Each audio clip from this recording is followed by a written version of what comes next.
Welcome to my channel. Imagine waking up one morning and discovering that your small kingdom has suddenly become the center of a world you never knew existed. Ships are crossing oceans. Gold is moving through distant lands. Powerful armies are marching, and decisions made in one palace are changing the lives of millions of people thousands of miles away. This is not a fairy tale about victory. It is a story about ambition, courage, faith, wealth, fear, and the price of power. The Spanish Empire became one of the largest empires in history. But its journey began with a divided peninsula, years of struggle, and a dream of becoming stronger. Stay with me, because this story reveals the hidden price of power. Long before Spain became a global power, the land we now call Spain was not one united country. The Iberian Peninsula was a meeting place of peoples, languages, religions, and kingdoms. Ancient Rome ruled much of the peninsula and left roads, cities, laws, and a language that would later influence Spanish. After Roman power faded, the Visigoths established their own kingdom. Then, in 711, armies from North Africa crossed into Iberia and defeated the Visigothic rulers. Muslim rule spread across much of the peninsula, creating a society later known as Al-Andalus. But the peninsula was never completely peaceful. Christian kingdoms in the north slowly expanded, while Muslim rulers controlled large areas in the south. This long struggle became known as the Reconquista. This was the first great turning point. A divided land began moving toward a new political order. Kingdoms such as Castile, Aragon, Leon, and Navarre grew in strength. Portugal followed its own path.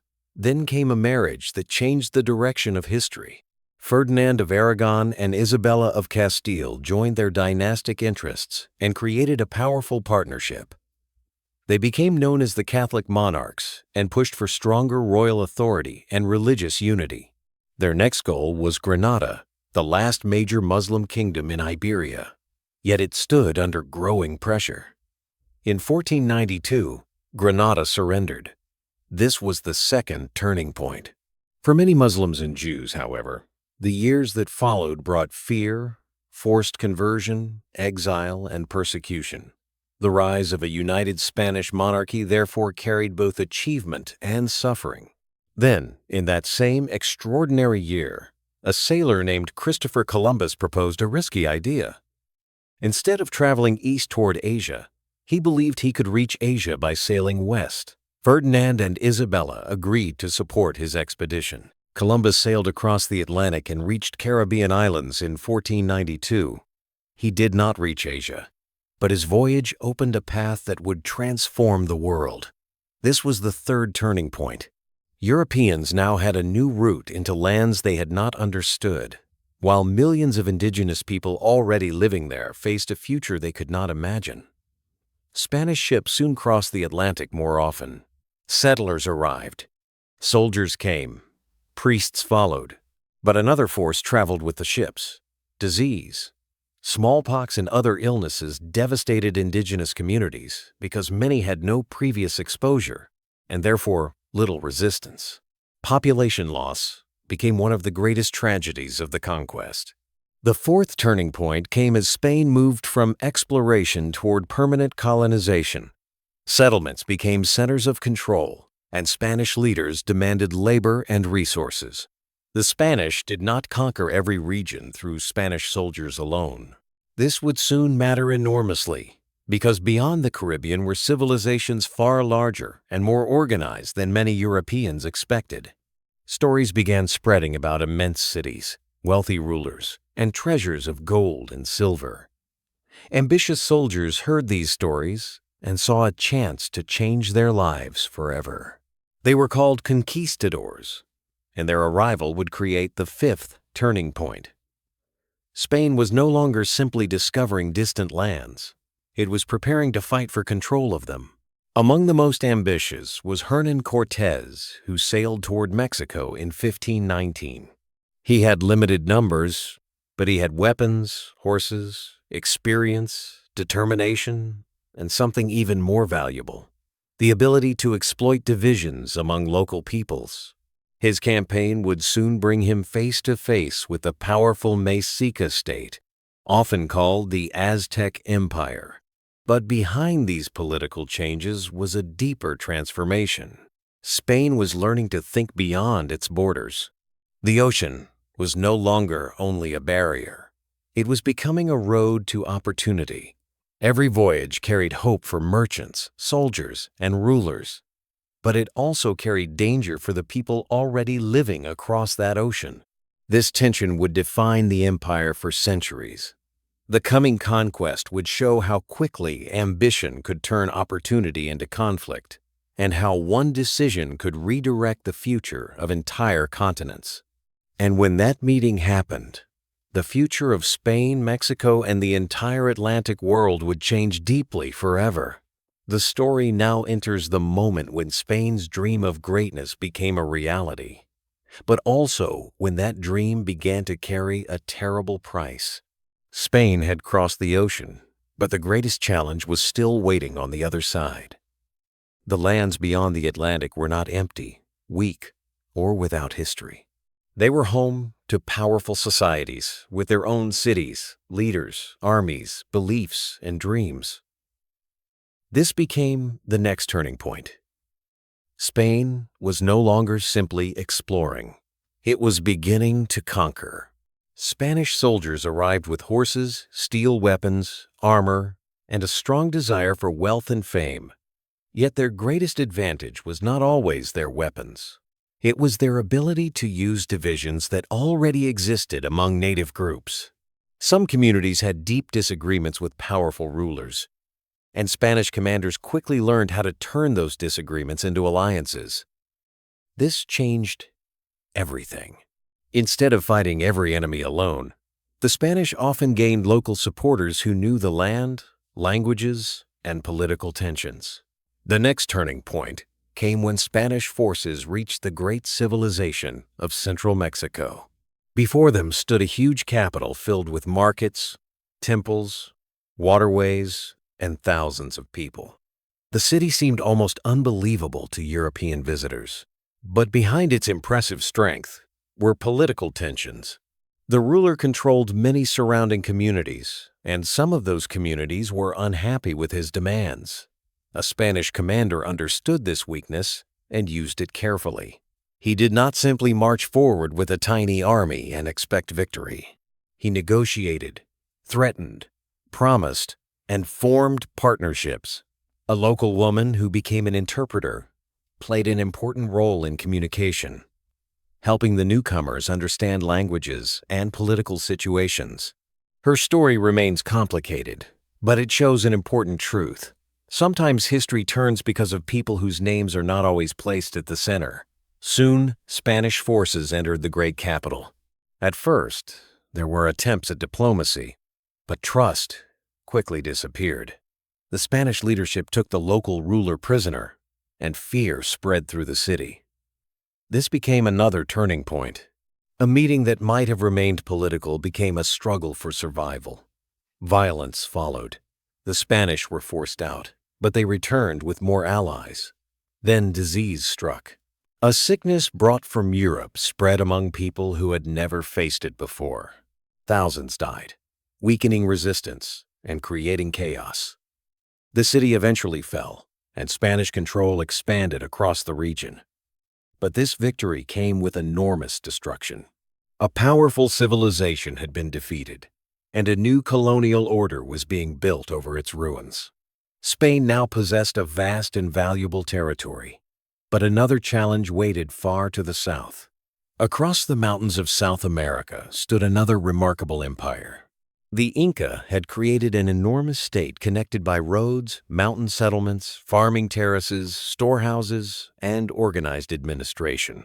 Their world was powerful, but it was already suffering from internal conflict. Two royal brothers had fought for control, leaving the empire divided and weakened. This became the next turning point. Spanish forces arrived at exactly the moment when unity was fragile. Their commander understood that timing could be more powerful than numbers. He approached the Inca ruler and captured him during a sudden confrontation. Imagine the shock. A ruler at the center of one of the largest American empires suddenly became a prisoner of a small foreign force. The Inca ruler offered huge amounts of precious metal in exchange for freedom.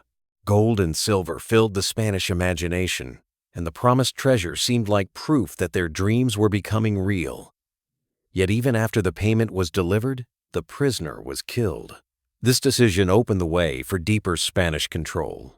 Spanish forces entered the imperial capital and began reshaping the region. But conquest did not end resistance.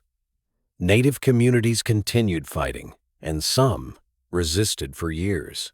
Spain had won major battles, but controlling such enormous territories would be a much harder task. This became another turning point. Conquest was only the beginning. Spain needed a system to rule millions of people across distant lands.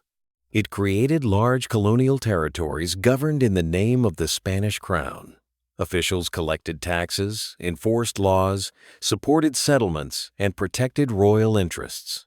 New cities became centers of government, religion, trade, and military power. Churches rose beside old sacred places. European customs mixed with local traditions, creating cultures that still influence the world today. But beneath this transformation was a harsh labor system. Indigenous people were often forced to work on farms, construction projects, and mines. The promise of wealth had become a system of control. Then came the discovery of enormous silver deposits. This was perhaps the greatest economic turning point of the entire empire. Silver began moving from American mines toward Europe and Asia. Spanish wealth exploded. Ships carried precious metal across oceans, and Spain gained the resources needed to finance armies, ships, government, and ambitious wars.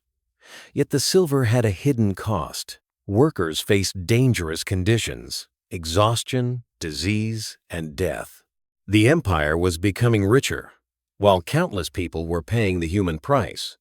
This contradiction would follow Spain for generations. At the same time, the Americas were changing in another powerful way. Europeans brought horses, cattle, wheat, sugar, and other plants and animals, while American crops such as potatoes, tomatoes, maize, and cacao traveled across the ocean. The world's food systems changed forever. New societies formed from Spanish, indigenous, and African influences. Languages mixed. Families changed. Music, food, religion, and traditions evolved. Yet inequality remained deeply rooted. People born in Spain often received the highest positions, while colonial-born Europeans, indigenous communities, Africans, and mixed populations faced different levels of power and freedom. Spain had created a new world, but it was a world built on unequal foundations. And now the empire faced its greatest test.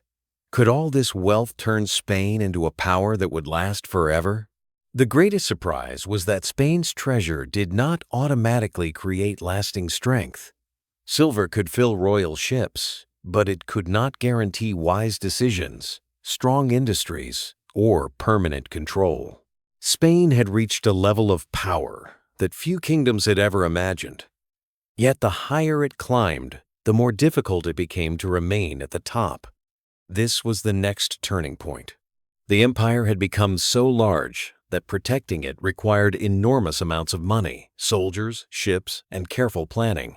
During the reign of powerful monarchs, Spain tried to defend its position across Europe, the Americas, and Asia at the same time.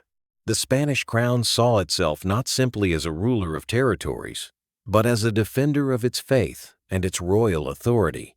This belief gave the empire a strong sense of purpose, but it also pulled Spain into repeated conflicts. One war could lead to another, and one enemy could quickly become several. Spain had to defend its borders in Europe, protect its shipping routes, guard its colonies, and compete with rising powers at sea. The empire was becoming a giant machine, and giant machines are expensive to operate. Then came another remarkable turning point. Spain's influence reached deep into Asia. Spanish power had crossed the Atlantic, but it did not stop there. Spanish expeditions reached the Philippine Islands, creating a permanent connection between the Americas and Asia. Manila became a major center of this new world system. Ships crossed the Pacific between Manila and the American coast, carrying American silver toward Asian markets and bringing Asian goods back across the ocean. For the first time, enormous networks of trade connected distant societies through Spanish-controlled routes.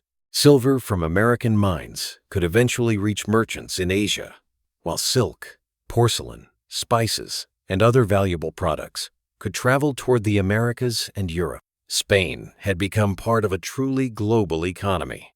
This was one of the empire's greatest achievements, but it also revealed a weakness. Spain was becoming dependent on the wealth flowing from overseas. Instead of using every opportunity to build a balanced economy at home, much of the royal income was spent on armies, fleets, foreign goods, and wars. The next turning point arrived quietly. Wealth began creating weakness. Large amounts of silver entering Europe contributed to rising prices, while Spain continued borrowing heavily. The kingdom could look rich and still struggle financially. It was like filling a leaking container with water. The more silver arrived, the more Spain had to spend. Meanwhile, other European countries were improving their trade networks, manufacturing, shipping, and financial systems. Spain still possessed an enormous empire, but economic competition was becoming more dangerous. Another challenge came from the sea. England and the Dutch Republic were developing stronger naval and commercial powers. They wanted access to global trade and overseas territories. Spanish ships carrying valuable cargo became attractive targets.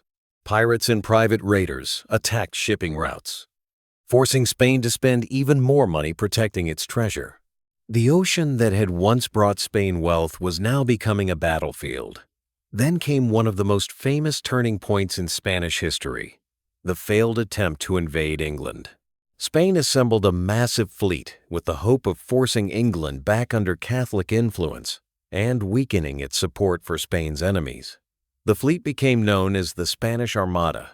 In 1588, it sailed toward England, but the campaign did not unfold as planned. English resistance, difficult coordination, and severe weather caused heavy losses. Many ships were destroyed or damaged, and the invasion failed. The defeat did not instantly destroy Spain. That is important. Spain remained powerful for generations. But the event shattered the image that Spanish power could never be challenged. Other nations now saw an opportunity. The next turning point was cultural rather than military. While Spain fought expensive wars, its artists and writers were creating works that would survive long after the empire itself disappeared. Literature, painting, theater, architecture, and religious art flourished. Spanish writers explored human dreams, pride, foolishness, courage, and the difference between imagination and reality. Painters created powerful images of kings, ordinary people, religion, and everyday life. Spain's cultural influence became larger than its political power. This teaches us something important. An empire can disappear from maps, while its ideas remain alive. But beneath the beauty, colonial society continued to struggle with inequality. Wealthy families gained enormous advantages, while many indigenous communities remained poor and heavily controlled. Africans were forced into slavery, and their labor became an important part of colonial economies. Mixed communities developed their own identities, yet social status was often connected to ancestry and birthplace. People born in Spain usually had easier access to high government positions than people of Spanish descent born in the Americas. This created frustration among colonial elites. The next turning point was therefore growing quietly inside the colonies themselves. The people who had once been expected to obey Spain were beginning to ask a dangerous question. Why should decisions about their lives always be made across an ocean? As generations passed, People born in the Americas developed stronger local identities. They were connected to Spain through language, religion, and family, but they also considered the Americas their home. At the same time, indigenous communities continued protecting their traditions and resisting colonial control in different ways. The empire could control governments, but it could not completely control human identity. Then, Spain entered another difficult period. The cost of continuous war continued to drain resources. Military victories became harder to achieve. Rival powers expanded their own empires. Spain still possessed enormous territories, but the gap between appearance and reality was growing. This was another major turning point. The empire was beginning to lose the ability to dominate every competition.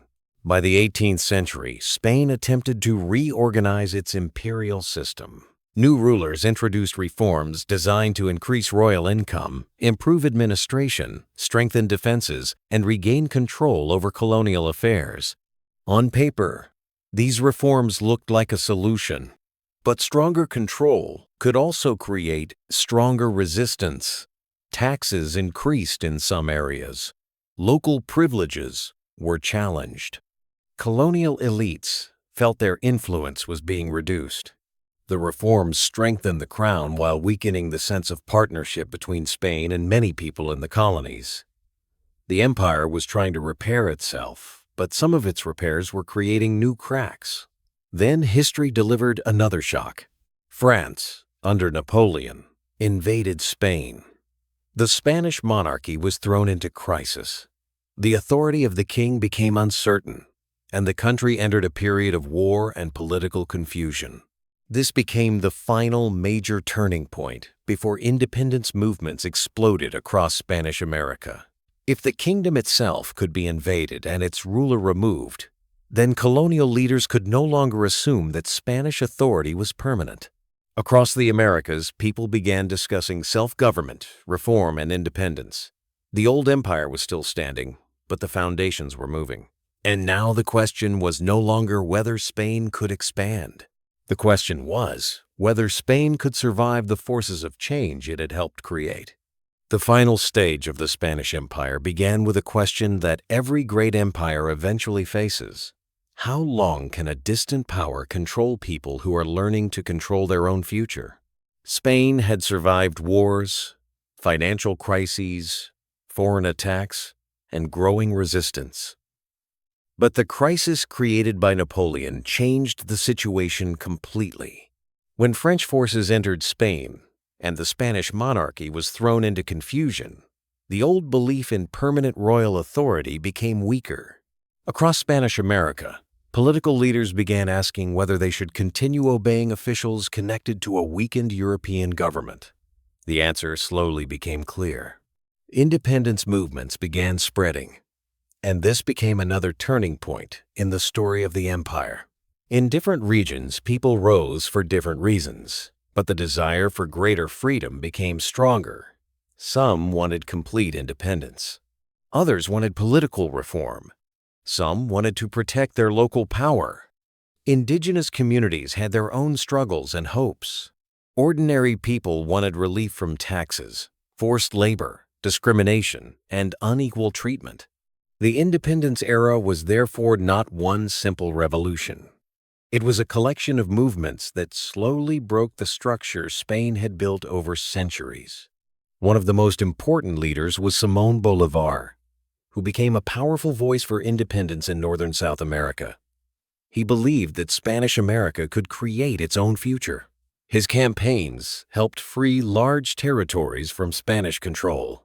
In the South, José de San Martín also played a major role in the struggle for independence. In Mexico, Miguel Hidalgo became an early symbol of resistance when he called people to rise against Spanish rule. These leaders did not create freedom alone. Thousands of soldiers, farmers, workers, indigenous people, mixed communities, and ordinary citizens became part of the struggle. This was another turning point because the empire could no longer depend only on distant authority. People who had lived under Spanish rule for generations were now willing to fight for a different future. Spain fought back, and independence wars became long, difficult, and violent. But every victory by the independence movements weakened Spanish control. Eventually, Mexico and much of Central and South America became independent states. Spain lost most of its American empire. A system that had once stretched across continents was breaking apart. Yet the end of colonial rule did not mean that every problem disappeared. New nations inherited social divisions, economic inequality, political instability, and institutions shaped by centuries of colonial rule. Freedom opened a new door, but walking through that door was difficult. This is an important lesson from the story. Winning independence can change the government, but changing society can take much longer. Spain still held several major overseas territories, including Cuba, Puerto Rico, and the Philippines. For a while, these remaining possessions kept the image of Spain as an imperial power alive, but resistance continued there as well. Cuba became especially important. Its economy depended heavily on sugar, and slavery had played a major role in its history. Different groups pushed for political change and independence. Spain struggled to maintain control as pressure increased. Then another major turning point arrived in 1898. Spain entered a war with the United States. The conflict was short compared with many earlier imperial wars, but its consequences were enormous. Spain was defeated and lost control of Cuba, Puerto Rico, Guam, and the Philippines. Suddenly, the empire that had once connected Europe with the Americas and Asia had lost most of its remaining major overseas possessions. The year 1898 became a symbol of the end of Spanish imperial power. Spain was no longer one of the world's dominant colonial empires. The age of conquest had reached its final chapter. But here is where the story becomes more powerful. An empire can disappear politically without disappearing culturally. Spain's influence continued long after its ships stopped ruling distant territories. Spanish became one of the world's major languages. It became the language of hundreds of millions of people across different countries and continents. Spanish architecture remained visible in old cities, churches, plazas, and government buildings. Catholic traditions continued shaping communities. Spanish names, laws, foods, music, celebrations, and customs became part of many societies. But these cultures were never simply copies of Spain. They became something new. Indigenous peoples preserved languages, traditions, foods, beliefs, and memories. African communities contributed music, religion, art, food, and cultural traditions despite the terrible conditions created by slavery. European influences mixed with indigenous and African traditions, producing diverse cultures across Latin America and beyond. This became one of the greatest long-term turning points.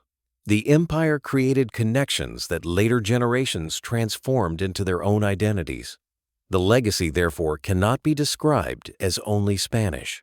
It belongs to millions of people who changed, resisted, adapted, and rebuilt the world they inherited. Yet we cannot talk about the legacy without remembering its darkest side. The conquest brought death, forced labor, land loss, slavery, disease, and cultural destruction. Many indigenous populations suffered catastrophic losses after European diseases spread through communities with little or no previous exposure. Colonial systems often placed enormous power in the hands of a small group, while millions lived with fewer rights and opportunities. Silver and other resources created wealth for imperial institutions and elites, while workers often carried the greatest burden. These facts matter because history should not become a celebration of power without remembering the people who paid its price. The Spanish Empire created magnificent cities, powerful trade networks, influential art, and lasting cultural connections. But it also created suffering that cannot be erased by stories of glory. The most meaningful way to study this empire is to hold both truths together. Spain achieved extraordinary things, but achievement does not excuse injustice. Spain spread ideas, languages, and traditions, but cultural influence does not erase cultural loss. Spain built wealth, but wealth does not tell us who suffered to create it. Spain became powerful, but power itself is not proof of greatness. That may be the greatest lesson hidden inside this entire story. The rise of Spain teaches us about ambition. The conquest of the Americas teaches us about the danger of unchecked ambition. The Golden Age teaches us that wealth and cultural achievement can exist beside inequality. The decline teaches us that no empire is too powerful to weaken. The independence movements teach us that people eventually demand a voice in their own future. And the legacy teaches us that history does not truly end when an empire falls. Its consequences continue through languages, borders, traditions, social systems, memories, and debates. The Spanish Empire began as a European kingdom struggling with division and competition. It grew through political unity, military victories, ocean voyages, colonization, and enormous economic resources. It reached across the Atlantic and Pacific and became one of the first truly global empires. For centuries, Spanish ships connected distant parts of the world. Spanish silver moved across oceans. Spanish culture traveled with settlers, soldiers, merchants, and missionaries. But the empire eventually faced problems that even wealth could not solve. Expensive wars, debt, competition, political unrest, distance, inequality, and growing demands for self-rule. Its decline was not a single dramatic moment. It was a long process shaped by many turning points, and that is what makes the story so valuable. Great powers rarely disappear because of one mistake. They weaken when many problems become too heavy to carry at the same time. The Spanish Empire is gone, but its influence remains visible every day. You can hear it whenever Spanish is spoken. You can see it in old colonial streets and churches. You can taste it in food shaped by centuries of cultural exchange. You can hear it in music created from European, indigenous, and African traditions. You can see it in the identities of countries that were once part of the Spanish world. But perhaps the strongest legacy is the lesson itself. History reminds us that no amount of territory can guarantee greatness. No mountain of gold can guarantee wisdom. No army can guarantee permanent control. And no empire can survive forever if it forgets the humanity of the people beneath its power. The Spanish Empire rose because people dreamed beyond their borders. It expanded because leaders wanted wealth, influence, faith, and glory. It became global because oceans were crossed and distant worlds were connected. It declined because power created costs that became harder to carry. And it survived in another form because cultures do not simply disappear when governments change. They evolve, they mix, they remember. They create something new. So when we look back at the Spanish Empire, we should not ask only, how much land did Spain control? We should ask a deeper question, what happened to the people living under that power? That question changes the entire story. It turns a story about kings into a story about humanity. It reminds us that behind every map are millions of lives. Behind every treasure are workers. Behind every conquest are families. And behind every empire are people whose choices shape the future. The Spanish Empire changed the world, but the people who lived through its rise and fall changed it too. And perhaps that is the final lesson we should carry with us. Greatness is not measured only by how high a nation rises. It is measured by what it does with its power while it is rising. Because history has shown us again and again that power can build cities, cross oceans, and create wealth. But only wisdom and humanity can make that power worthy of being remembered.